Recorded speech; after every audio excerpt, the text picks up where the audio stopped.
Note: the following video depicts a specific configuration of the notebook. The same removal and replacement procedures apply to all configurations of the notebook.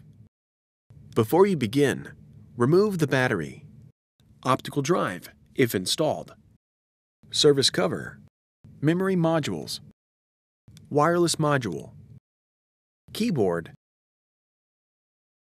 top cover, USB board, hard disk drive assembly, if installed, and system board. Removal: disconnect the hard disk drive adapter cable from its connector on the system board and remove. Replacement: